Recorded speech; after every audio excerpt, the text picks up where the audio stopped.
저희들은 사순절 기간을 지내고 있습니다. 사순절 말씀은 새벽에 전달하고 또 금요 심야 시간에 또 함께 하려고 합니다.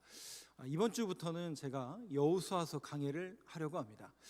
한 20번 정도, 20주 정도 될 것 같은데요. 여호수아서를 조금 디테일하게 한 주 한 주 또 수요 시간을 통해서 1장부터 조금씩 천천히 보려고 합니다. 그리고 이제 주일에는 저희가 기독교 베이직 기초적인 내용을 한 10주 정도 여러분들에게 말씀을 해드리고, 그렇게 되면 3월, 4월 정도까지, 그리고 5월 가정의 달 메시지를 전달하게 되면 아마 5월 정도부터는 제가 준비했던 주일날에는 사도행전 강해를 시작하도록 하겠습니다. 한번 시작을 하면 한 2년 정도 걸릴 건데, 시작을 하면 또 사도행전에 대해서는 너무 중요한 메시지이기 때문에 또 주일날 또 사도행전 말씀을 한 5월에서 4월 중순부터 5월 정도부터는 아마 시작이 될 것 같습니다. 오늘부터는 여호수아서를 여러분들과 함께 말씀을 나누려고 합니다.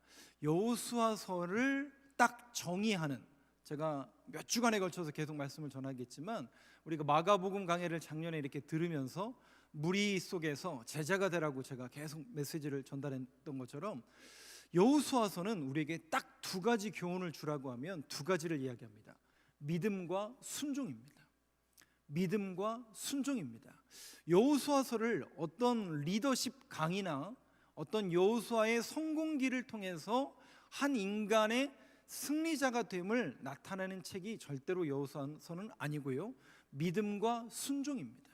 믿음으로 인하여 순종으로 들어가고, 믿음으로 인하여 순종으로 그 발을 내딜 수 있는 그런 믿음과 순종이 여호수아서를 통해서 우리에게 들려질 텐데, 오늘은 그 서론 시간이니까 잠깐 여호수아에 대해서 영적인 의미, 그러니까 이 여호수아라는 사람이 차지하는 성경의 전체적인 의미 속에서 맥락을 여러분들에게 잠깐 짚어드리고 또 말씀을 통해서 조금 말씀을 드리도록 하겠습니다.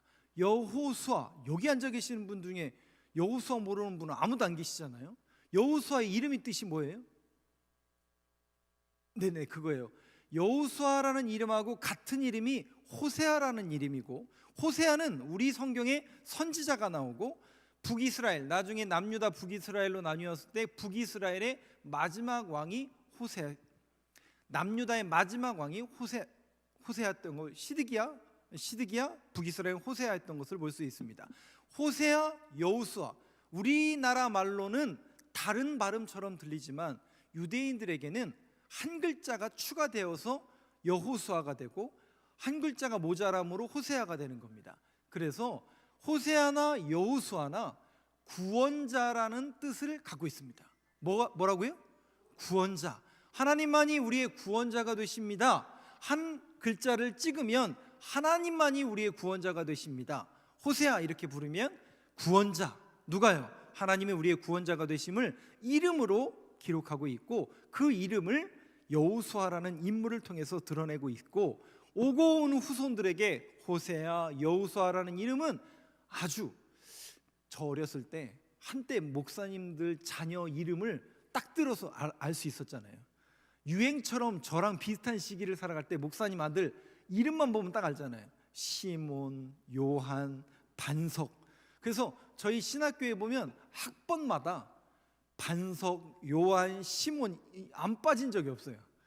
여러분들도 기억나실 거예요. 그런 이름은 좀 저희 때 많이 쓴 것처럼 여호수아, 하나님만이 구원자시다라는 그런 이름은 대대로 오는 후손들에게, 이스라엘 백성들에게 계속 쓰여지고, 이 단어가 예수님 시대 때는 헬라어로 예수스, 예수라는 이름으로 바뀌게 됩니다. 그러니까 바뀐 게 아니라 이제 언어가 바뀜으로 인해서 다르게 발음이 되는 거죠. 그러니까 여호수아, 호세아, 예수라는 이름 자체가 구원자다라는 그런 의미를 담고 있고, 어떻게 보면 영적인 의미로서 여호수아서와 여호수아가 차지하는 영적인 의미는, 여호수아를 필두로 해서 어디에 들어가요? 가나안 땅으로 들어가잖아요. 그 가나안 땅은 하나님께서 약속의 땅으로 주신 땅이고 하나님의 언약이 이루어지는 땅이거든요. 마찬가지로 예수님께서 말씀이 육신되어 이 땅 가운데 내려오셨고 말씀을 이루시기 위해서 주님의 일을 감당하신 것처럼 그런 말씀을 이루고 언약을 이뤄가는 하나님의 백성들이 어떤 믿음과 어떤 순종의 길을 걸어가야 할지를 여호수아서는 우리에게 알려주고 있고, 또 그 내용을 가지고 여러분들과 함께 계속 몇 주에 걸쳐서 여호수아서를 함께 보려고 합니다. 오늘은 또 서론 시간이기 때문에 여호수아라는 이 인물이 우리 성경에 가장 먼저 등장하는 때가 언제인가부터 한번 보면서 말씀을 좀 이어가도록 하겠습니다. 이 부분에 조금 초점을 맞추려고 하는데요. 출애굽기 17장 8절 말씀을 한번 열어주시죠. 예. 출애굽기 17장 8절 한번 한 목소리로 같이 읽겠습니다. 시작. 그때 아말렉이 와서 이스라엘과 르비딤에서 싸우니라. 이거 무슨 얘기예요? 이거 언제 벌어진 일이에요? 언제? 예. 그때에 아말렉이 와서 이스라엘과 르비딤에서 싸우니라. 아말렉과 싸운 그 기억, 이스라엘 백성들이 출애굽한 이후에 유월절로 인해서 출애굽을 하게 되고 그들은 홍해를 건너게 되죠.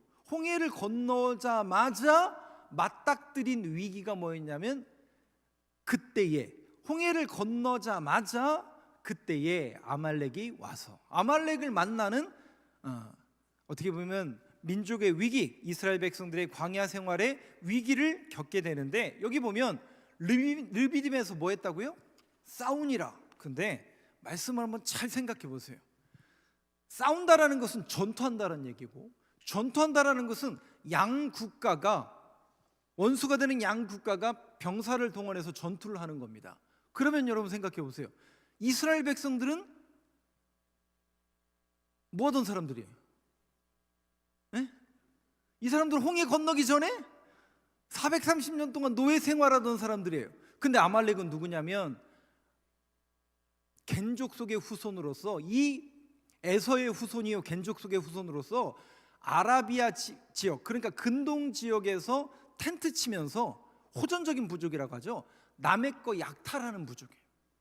네. 남의 거 약탈하는, 낙타 타고 다니면서, 말 타고 다니면서 남의 거 약탈하는 부족이고, 이 사람들은 한 사람 한 사람이 다른 나라의 용병으로 가서 싸울 정도로 굉장한 전투 기마 민족이었습니다. 말은 아니지만 낙타를 타고 다니면서 약탈하는 부족입니다. 그러면 상식적으로 이 전쟁이 돼요, 안 돼요? 말이 안 맞는 거죠. 싸우니라라고 그랬는데 말 자체가 형성이 안 되는 게, 이스라엘 백성들은 430년 동안 노예하다가 나온 거라니까요. 광야에서 훈련받은 것도 아니고 나온 지 얼마 안 됐어요. 홍해 건넌 지 얼마 안 된 그런 나약한 백성들인데 싸우니라. 근데 신기한 건 뭐냐면, 하나님이 이 전쟁을 허락하실까요? 전쟁하지 말라고 할까요? 이 전쟁을 허락하세요. 그래서 뭐라고 얘기하냐면 모세에게 이야기합니다. 나가서 싸우라. 참 신기하죠. 하나님이 왜 이 명령을 하셨을까? 그때 모세가 누굴 불러요? 여호수아를 부릅니다. 여호수아를 불러서 뭐라고 얘기합니까? 이 전쟁은 네가 감당하도록 해라. 그리고 모세는 뭐예요? 팔짱 끼고 구경하는 게 아니라 모세는 산 위로 올라가죠. 여러분 잘 아시는, 모세가 손을 들고 기도했다. 기도했다라는 내용은 없지만, 기도했다라는 단어는 없지만, 손을 들었다라는 건 뭐 했다라는 얘기예요? 벌 받는 게 아니죠. 손을 들었다라는 것은 구약 시대에 기도했다라는 거거든요. 손을 들고 기도했더니 어떻게 돼요? 여호수아가 이기고 있고, 이게 자연스럽게 인간이기 때문에 팔이 어떻게 해요? 우리도 무릎 꿇고 기도하고 뭐 이렇게 소리 질러 기도하다 보면 목도 쉬고 무릎도 아프고, 그래서 어떻게 조금씩 내려오는 것처럼, 예. 손을 들고 기도했더니 이기는 게 보여지거든요. 근데 참 항상 하나님의 일을 하는 사람들이 센스가 있어야 되는 게, 그걸 누가 눈치채요? 아론과 훌이 눈치를 탁 채잖아요. 그래서 어떻게 해요? 싹 붙어가지고 반석에 앉히고 팔을 들고 양쪽에서 들어서 도와주는, 그 여러분 너무나 잘 아시는 그 내용이죠. 근데 요게 어떤 목사님이 이런 워딩을, 이 아론과 훌이 옆에서 보좌해주는 이 내용을 가지고 이런 워딩을 하셨더라고요. 제가 잠깐 읽어드릴게요. 교회의 직분자들이 교회에서 하나님의 일을 할 때도 이렇게 아론과 훌처럼 옆에서 두 팔을 들어 올려주는 사람들에 의해서 교회의 일, 하나님의 일이 되는 법입니다. 여러분 맞는 의견 같죠? 그런데 오히려 가뜩이나 피곤한 팔에 매달리는 사람들이 있다는 거예요. 그러면 어떻게 된다는 얘기예요? 다 같이 죽자는 얘기라는 거죠. 그래서 매달리지 말고 두 팔을 들어 올려줄 때 영적 전쟁에서 승리하게 됩니다. 여러분 옆에 분에게 빨리 알려주세요. 매달리는 사람이 되지 말고 들어 올려주는 사람이 됩시다. 빨리 알려주세요.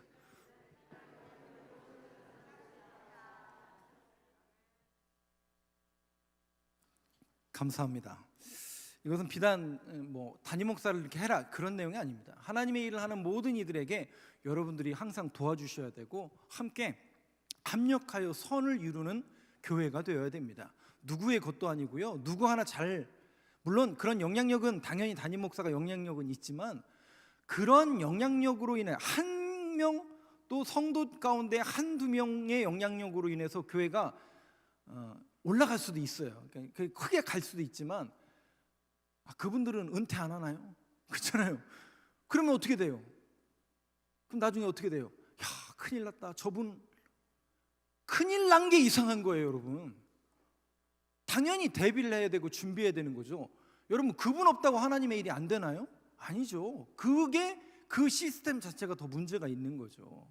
그분이 없더라도 다른 분들이 함께하고 함께 합력하여 선을 이루고 공동체를 이뤄가라는 게 교회의 명령이고 그리스도의 몸으로서 저와 여러분들을 하나님이 부르신 줄로 믿습니다. 매달리지 마시고 함께 들어 올려서 하나님의 뜻을 이루는 교회를 만들어가길 간절히 소망합니다. 그때 13절 14절 그 다음 절 한번 보시죠. 이 전쟁이 결론이 어떻게 됐느냐? 13절 14절을 저하고 교독하겠습니다. 여호수아가 칼날로 아말렉과 그 백성을 쳐서 무찌르니라. 여호와께서 모세에게 이르시되 이것을 책에 기록하여 기념하게 하고 여호수아의 귀에 외어 들리라. 내가 아말렉을 없이 하여 천하에서 기억도 못하게 하리라. 말씀 띄어놔 주세요. 여기 보면 결국 이겼어요. 13절이 승리했고 하나님이 뭐라고 얘기했냐면 모세에게 말씀하시되 이르시되 이것을 책에 기록하여 기념하게 하고 그 정도로 멈추는 게 아니라 여호수아의 귀에 외워 들리라.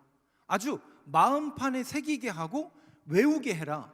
내가 아말렉을 없이 하여 천하에서 기억도 못하게 하리라.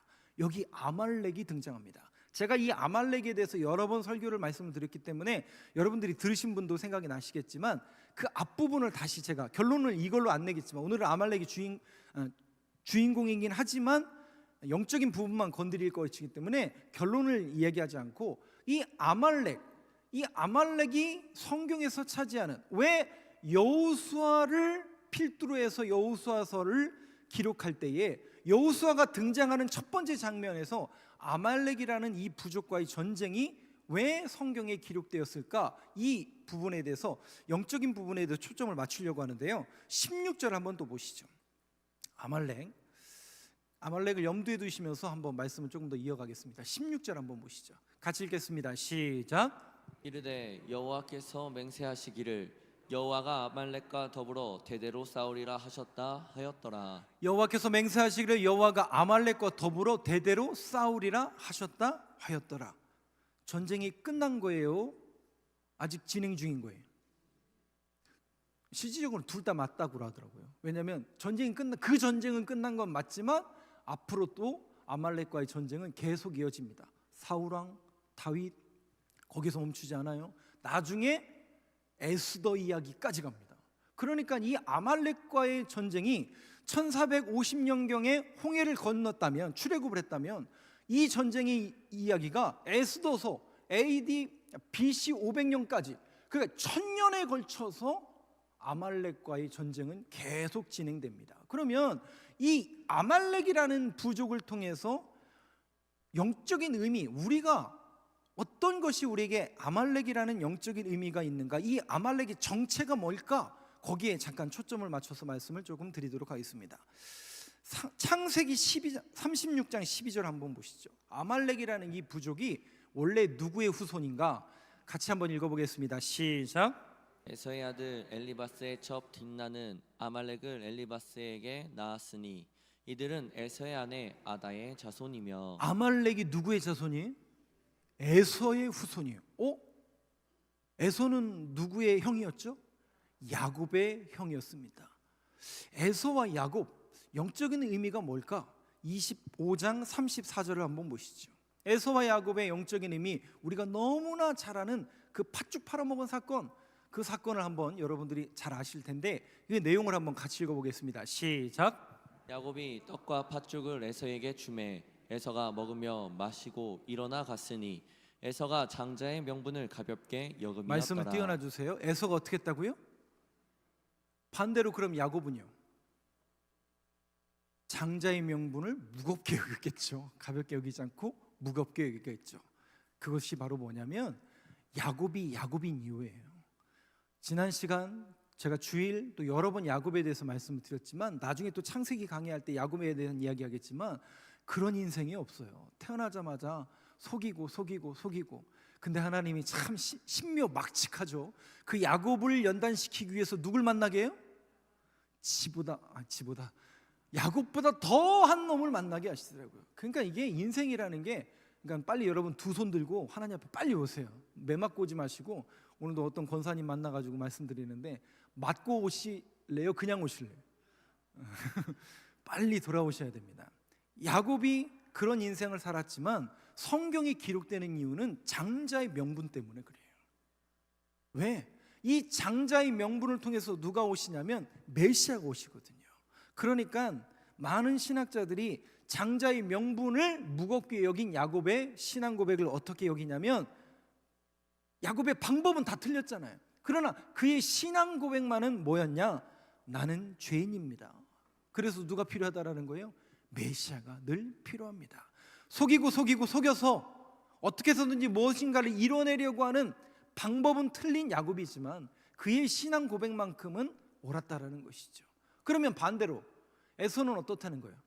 가볍게 여겼다라는 이 내용을 신학자들은 어떻게 해석하냐면, 히브리 원문의 말을 직역하면 영혼을 망하는 자리에 두었더라요. 영혼을 망하는 자리에 두었더라요. 그러니까 여러분 보세요. 에서가 메시아, 구원자, 하나님의 말씀을 어떻게 여겼다라는 거예요? 옛날 성경은 경홀히, 소홀히 가볍게 여겼더라. 야, 당장 배고파 죽겠는데 그 말씀이 중요하냐? 당장 내 코가 석자인데 말씀이 중요하냐? 하나님이 중요하냐? 네, 지금 이 문제가 더 중요하지.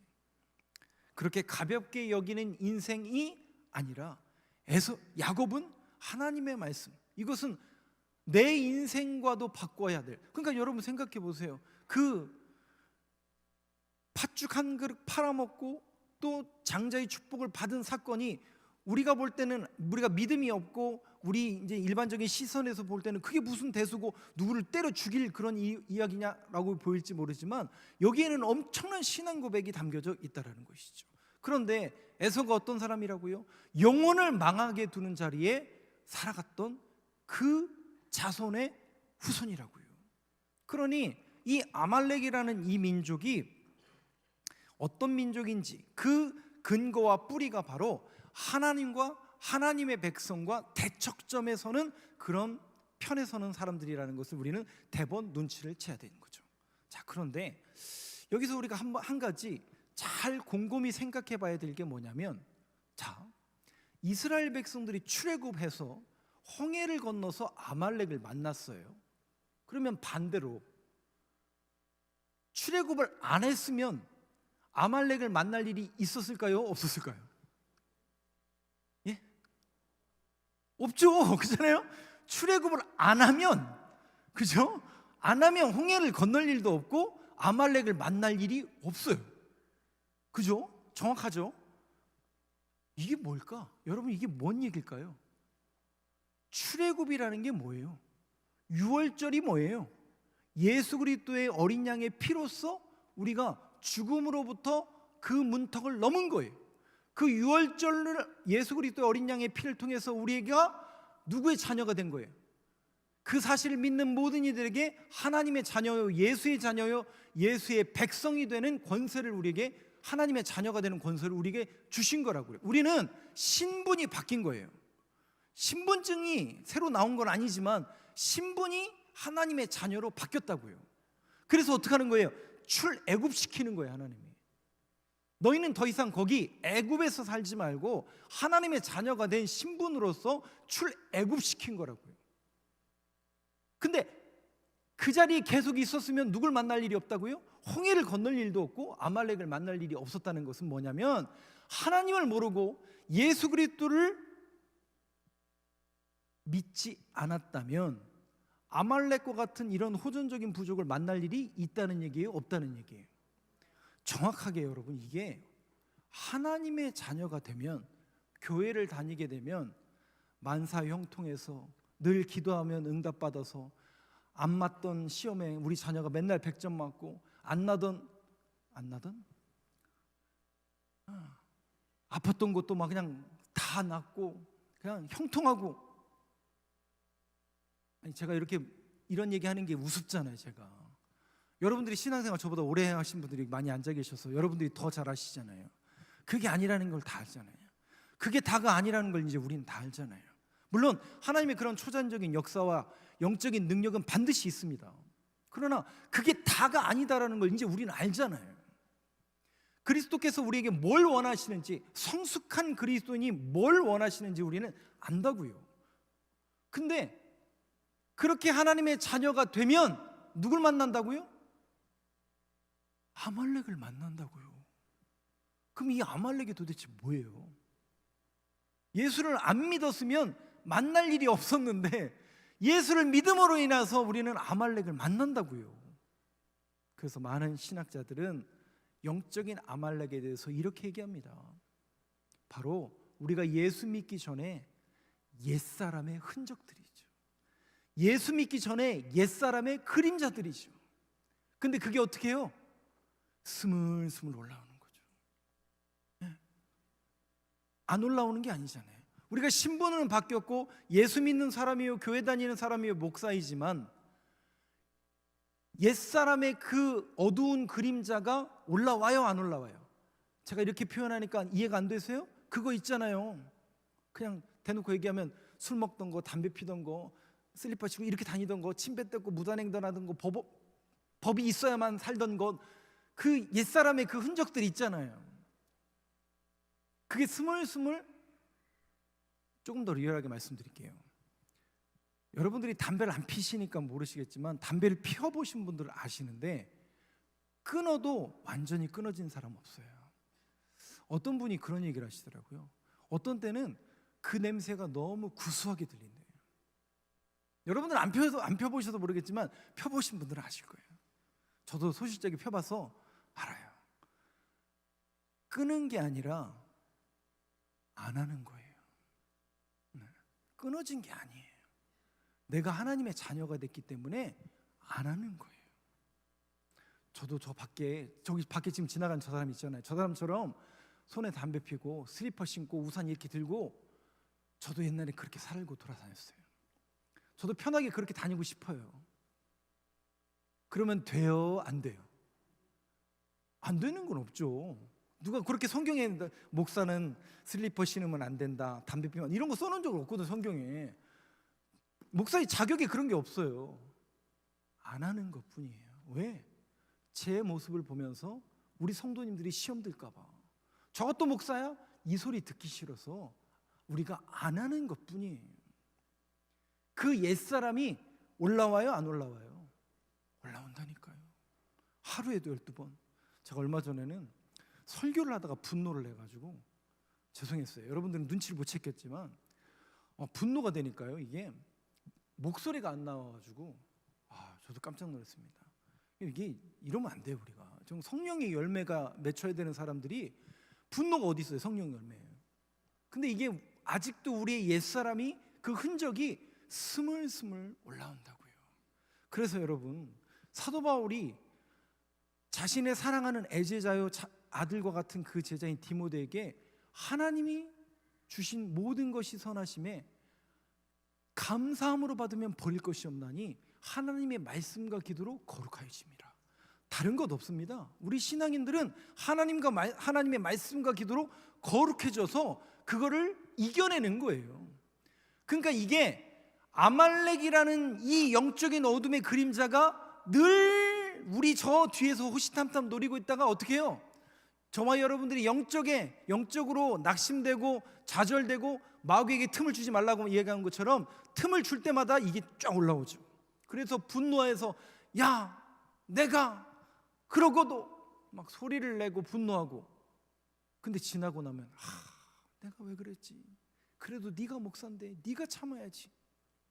왜 그 시간에 못 참아서? 아이고 아직도 내 옛사람이 못 죽었구나. 날마다 가슴을 치고 회개하고. 감사하게도 여러분들은 안 그러실지 모르지만 저는 날마다 그렇게 살아요. 언제까지 이 옛사람을 죽여야 될지 저도 힘듭니다.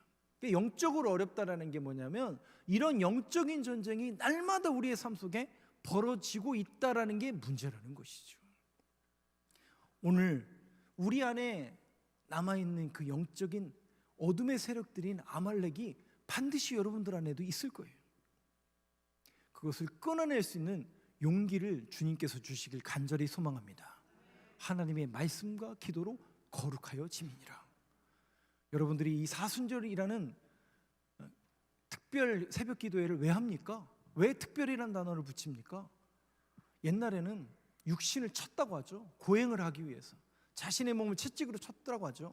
그렇게 씻어지진 않죠. 그러나 적어도 우리가 트레이닝, 훈련이라는 게 필요하잖아요. 신앙적으로 훈련이라는 게 필요하잖아요. 그냥 좋으니까 좋은 대로 다 되나요? 그렇지 않습니다. 반드시 트레이닝이 필요한 겁니다. 트레이닝이 필요해서 우리의 몸을, 우리의 시간을, 우리의 마음을 하나님 앞에 구별하여 드리는 그 트레이닝이 반드시 우리에게 필요하고, 그런 트레이닝과 아유 목사님 못하겠는데요? 그게 정상이죠. 근데 견뎌내는 거죠. 버텨내는 거죠. 왜?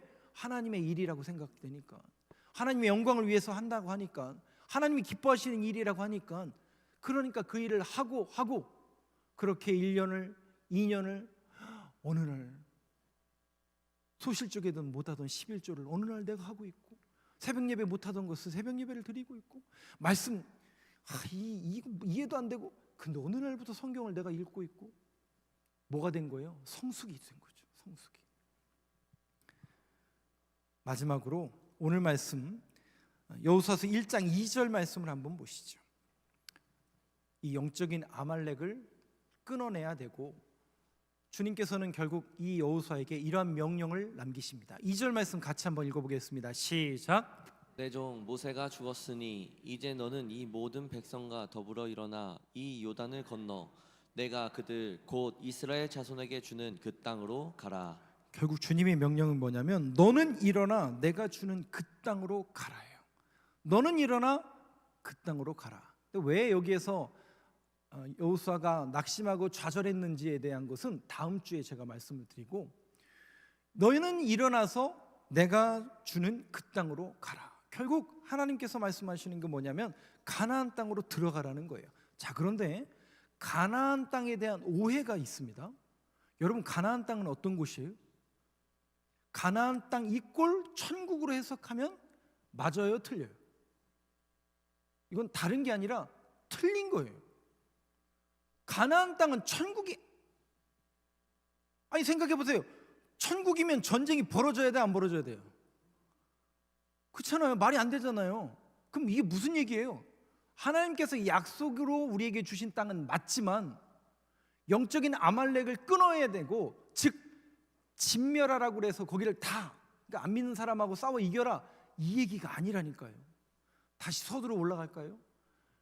여호수아서의 두 단어가 뭐라고? 핵심 단어가 믿음과 순종이라고요. 믿음으로 그 땅을 들어가는 거고요, 믿음으로 순종하며 그 땅을 밟는 거예요.